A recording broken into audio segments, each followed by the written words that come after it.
So in a beautiful world, things would be fine now. We would have our free energy and we could use the free energy to study absolutely any system. Unfortunately, the real world is not necessarily as beautiful as we might hope. If I put my physicist hat on myself for a second, as a physicist, I love to study isolated systems. I already mentioned that. So here's a system. And by isolated, I mean that it's not exchanging anything with the outside. It's not exchanging particles, and I'm not changing the shape of it or anything.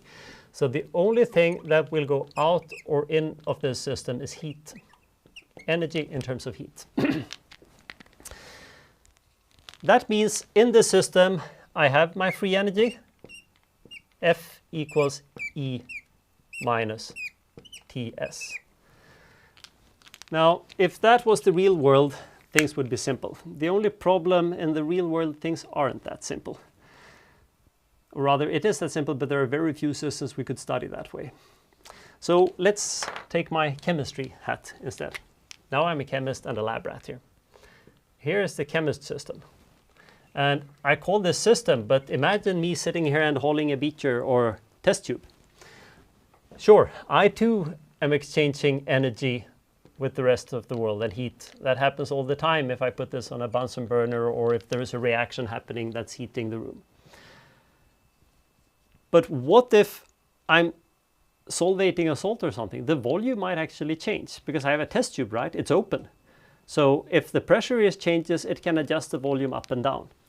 So here I'm going to need to account for the fact that my system might become smaller or larger because either I'm performing work on the outside world if I'm expanding, or I let the outside world perform work on me if I'm contracting the system. To the physicist, this is a royal pain in the A. To a chemist, that's, come on, you don't have a real world unless you can describe this. So we know exactly how much work it takes to change the volume of a system V.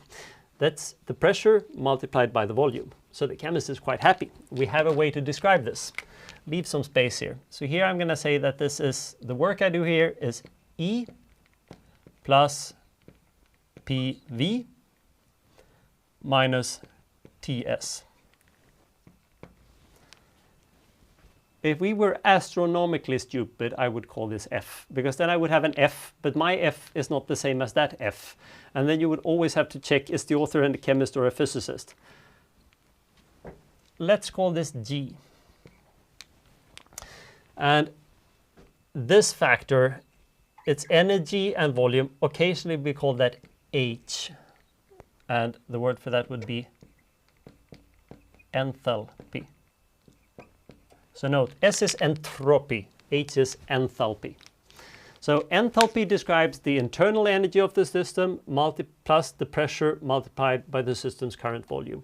And that, including that, will account for the fact what happens if I change the volume of my system. Now, if the world was good, we would all be very careful and say, are we using F or G? They actually have names too. The physicist would say that this is the Helmholtz free energy.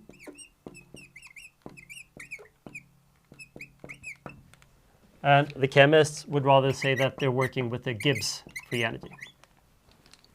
Occasionally we use A as a letter for the Helmholtz free energy too. F and A there on that side, G on that side. It's a simple and beautiful world, right? Well, if it wasn't for the fact that occasionally chemists are sloppy and we use F for this one too. Sorry. Why on earth are we that stupid? Well, it turns out that for most reactions, let's say that I'm having one protein molecule fold. The volume change of that system is going to be 1 part in Avogadro's number. It's completely negligible. So that, sure, technically, formally, it is correct that I have to include the PV term here and everything. In practice, I very rarely calculate the absolute values of things. And if I'm only calculating a delta, a change, the delta in the PV term is going to be so small that I can always say that it's 0. Again, not for any chemical reaction, but for reactions if I'm solvating a protein or breaking a hydrogen bond or something. And that means that you will occasionally see, even me, write F equals H minus Ts or F equals E minus Ts. sorry, just deal with it. You need to understand the difference between these. You need to understand that you're occasionally having A. If you're just seeing a value and you believe that PV might be important, that's when you should ask your colleague, so wait a second, do you mean the Gibbs or the Helmholtz free energy here? Sorry, the world would be better if we were perfectly standardized, but in practice, we're scientists, only humans.